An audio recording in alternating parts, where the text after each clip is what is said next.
নমস্কার, সবাই ভালো আছেন তো? কিছুক্ষণের আরও একটি ব্লগে আপনাদের সবাইকে স্বাগত জানাই। আজ মঙ্গলবার আর এখন বিকেল 4টে মতন বাজে। আকাশটা দেখুন, দেখেই যেন কবির কবিতা মনে পড়ে যাচ্ছে। পাগলা হাওয়ার বাদল দিনে এরকম সময় মানে এই অক্টোবর মাসে বিকেলের দিকে কিন্তু এরকম ঝড় বৃষ্টি হয় না সাধারণত। তবে আজকে সকাল থেকে এমন গরম পড়েছিল, মনেই হচ্ছিল বিকেলে বৃষ্টি হবে। কি সুন্দর লাগছে না আকাশটা? অনেক দিন পর বিকেলে এরকম আকাশ দেখলাম। আর এরকম দিনে একটু স্পেশাল রান্না বান্না না হলে কিন্তু চলে না। কি বলেন? চলুন আজ চিকেনের একটা নতুন কাবাব আপনাদের করে দেখাবো। এটা ঠিক আমরা যে ধরনের চিকেন কাবাব খেয়ে অভ্যস্ত তেমন নয়, একটু আলাদা। এই দেখুন, ধনেপাতা লাগবে, কাঁচা লঙ্কা, আদা, রসুন, পেঁয়াজ আর কিছু শুকনো মশলাও লাগবে, আলু সিদ্ধ। আর এটা চিকেন কিমা, জল ঝরিয়ে রেখে দিয়েছিলাম। এই গোটা মশলাগুলো গুঁড়ো করে নেব। এতে ধনিয়া, মৌরি, গোলমরিচ, জিরে, দুটো শুকনো লঙ্কা, একটা দারচিনি আর কয়েকটা 4-5টা এলাচ নিয়ে নিলাম। এবার এগুলোকে একটু গরম তাওয়ায় একটু ভেজে নেব। খুব সুন্দর গন্ধ বেরোয় এই ভাজাটাতে, ভীষণ সুন্দর একটা স্মেল আসে। ছোটবেলায় মা যখন করতো, মা এত কিছু হয়তো দিত না, শুধু জিরেটা ভাজতো, খুব ভালো লাগতো। এই যে গুঁড়ো হয়ে গেছে।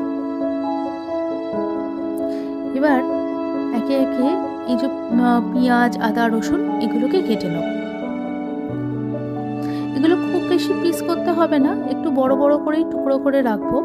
কারণ এই টুকরোগুলোকে আগে একটু গরম তেলে না খানিকটা নেড়ে নেব, নিলে ওর কাঁচা গন্ধটা চলে যায়।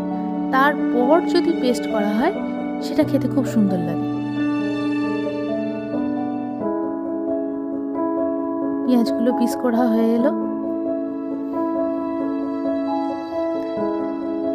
যেটা বলছিলাম, এই যে কাবাবটা, এটা বেশ কয়েক মাস আগে ও একটা রেস্টুরেন্টে নিয়ে গিয়েছিল একদিন রাতের দিকে। তা সেখানে আমরা এই কাবাবটা প্রথম খেয়েছিলাম। বেশ খুব ভালো লেগেছিল। সবসময় আমরা যে ধরনের কাবাব খাই তার থেকে বেশ একটু আলাদা। তো ওদের কাছে জিজ্ঞাসা করলে তো রেসিপি বলবে না। বাড়িতে এসে অনেক রকম চিন্তা করলাম, কি দিয়েছে, কেন এত সুন্দর স্বাদ, টেস্ট কিসে এত টেস্ট। তো অনেক কিছু চিন্তা করে তারপরে 2-1 বার বানালাম। ফাইনালি লাস্টবার যেটা বানিয়েছিলাম, দেখলাম না ওদের মতনই স্বাদ হয়েছে। এই দেখুন, এই কটা আদা আর কাঁচা লঙ্কা, আর তখন দেখলেন রসুন, আদা, রসুন, কাঁচা লঙ্কা, টমেটো, পেঁয়াজ, এগুলো সব কড়াই দিয়ে এবারে নেড়ে নেব।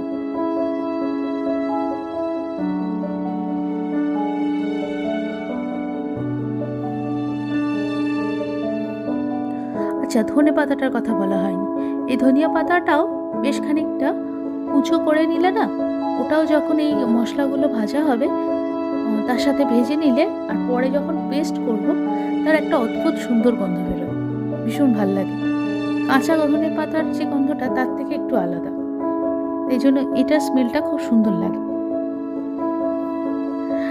আমাদের বাড়িতে আমার মেয়ে বা ওর বাবা বলুন, ওরা সকলেই ওরা খেতে খুব ভালোবাসে। আর এ ধরনের টিফিন যদি ওদের বানিয়ে দেওয়া হয়, সোনায় সোহাগা। চলে এসেছি, দেখছেন, এই অল্প একটু তেল দিলাম, আদা, রসুন, পেঁয়াজ, কাঁচা লঙ্কাগুলো দিয়ে দিয়েছি। দিয়ে প্রথমে এগুলোকে একটু নেড়ে চাপা দিয়ে রাখবো। ধনিয়া পাতাটা একটু পরে দেবো, ওটা তো একদম পাতলা, দিলেই এত আগে থেকে দিলে না ওর গন্ধটা অনেকটা কমে যাবে, তাই ওটা এখন থেকে দেবো না। এটা থাক খানিকক্ষণ চাপা দেওয়া, একটু পরে ধনিয়া পাতাটা দেবো। আপনাদের বাড়িতে এই ধরনের রান্না খেতে কারা কারা পছন্দ করেন জানাবেন। হ্যাঁ, শুধু একদিক থেকে আমিই বকবক করি, আপনারা কমেন্ট করে জানালে আপনাদের বাড়ির খবর, আপনাদের এ ধরনের শখের খবর জানতে পারি। এই জন্য নাড়াচাড়া করে দিলাম। এবারে আর বেশিক্ষণ নয়, পেস্ট করে নিলাম, দেখছেন। আচ্ছা, একটা বলে বেশ 3টে আলু সেদ্ধ করে রেখেছিলাম, তার সাথে এই পেস্টটা দিলাম, একটু নুন দিলাম, আপনারা স্বাদ মতন দেবেন। তারপরে চিকেনটা যে জল ঝরিয়ে রাখা ছিল সেটা দিলাম। এবারে একটা লেবু দেব।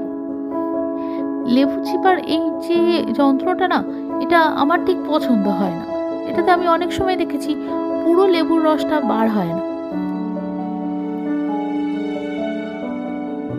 বাইরে কিন্তু মনে হচ্ছে বৃষ্টি চলে এসেছে, আওয়াজ হচ্ছে। অনেক দিন পর আজকে বেশ ঝমঝম করে বৃষ্টি হচ্ছে। এই যে গুঁড়ো মশলাটা তখন গুঁড়ো করে রেখেছিলাম, সেইটা সবটা দিয়ে দিলাম। আপনারা তো এখান থেকে বুঝতে পারছেন না, আপনারা তো ছবিটা ফোনে দেখছেন, আমি এখান থেকে যা স্মেল পাচ্ছি দুর্দান্ত। সবটা একসাথে মাখিয়ে নেব। মাখিয়ে নিয়ে তারপর ছোট ছোট করে বল বা আপনারা চাইলে চ্যাপটা চ্যাপটা করে একটা শেপ দিতে পারেন। এই যে আমার সবটা জিনিসটা একসাথে মাখা হয়ে গেছে। একটু পাতলা করে দিলে কি হয়, ভেতরে চিকেনটা সিদ্ধ হতে সুবিধা হয় আর কি। এই যে আমি বেশ খানিকটা চ্যাপটা চ্যাপটা করে একটা শেপ দিয়ে দিলাম। হাতে খানিকটা তেল লাগিয়ে নেবেন, তাহলে বেশ সুবিধা হবে জিনিসটা বানাতে, যদি আপনারা বাড়িতে বানাতে চান।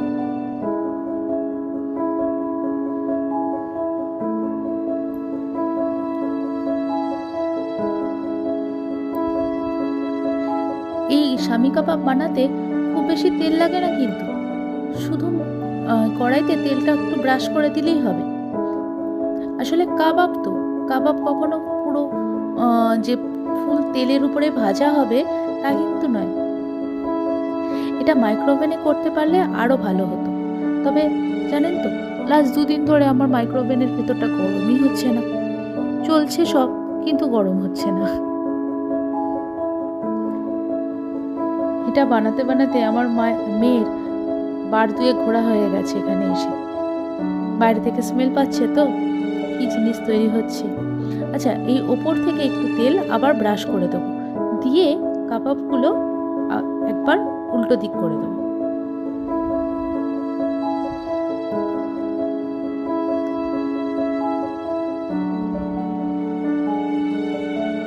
ব্যাস, প্রত্যেকটা উল্টে দিয়েছি। আবার চাপা দিয়ে বেশ 10 মিনিট, তার মানে প্রথমে বেশ 10 মিনিট, আবার একবার উল্টে দিয়ে 10 মিনিট নয় 5 মিনিট দিয়ে রাখলেই হবে। তাহলে কি হবে, ভেতর থেকে প্রত্যেকটা কাবাবের চিকেন একদম সুন্দর করে সিদ্ধ হয়ে যাবে। আর এগুলো না বেশ নরম হয়, কিন্তু অনেকটা ছোটবেলায় মায়েরা সেই পোস্তর বড়া করে খাওয়াতো না, সেরকম নরম।